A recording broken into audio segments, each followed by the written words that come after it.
You can use Starshipit's reprint functionality to replace or change an existing label. In this tutorial, we'll run through how to reprint or edit orders that have already been printed, clone orders, and print multiple labels for one shipment.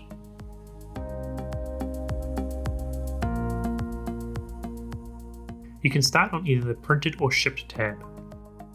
Select the checkboxes next to the label or labels you want to reprint. If you need to make changes to the orders, in the top bar, click Redo Shipping, then click to confirm. This will move the orders to the new Unshipped tab. The original label will be marked as deleted and will be replaced as a new one. From here, make changes to the order as required by clicking into the order details. You can now reprint labels as normal.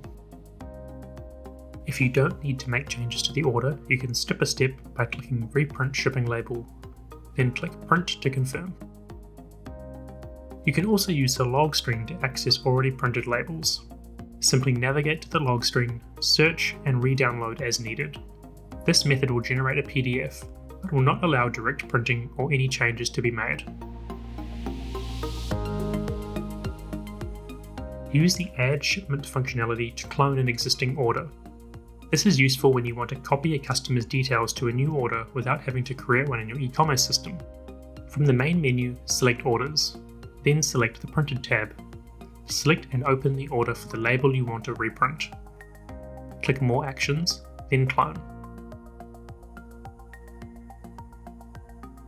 The cloned order will automatically open and appear on the new orders screen. If you need to clone, we recommend you do it in your original data source for data integrity. This is because Starshipit doesn't write back that there's a second order and will just send back the tracking info to the original order.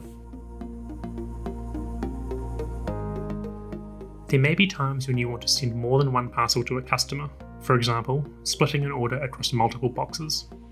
To do this, from the orders screen, open the order you want to print multiple labels for.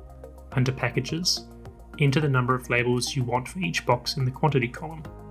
Note that the weight displayed in the right-hand column is the weight per box. Click Save Order or Print Labels to complete. Writeback can only be performed once per order. If the order has already been updated in your integrated platform, the second label generated will not have the tracking number applied. The original tracking number will remain and have to be updated manually. You can set up your Starshipit account to write back upon manifest if you'd like the opportunity to redo prior to writeback. Check the links in the video description and visit our knowledge base for more helpful tips and tutorials.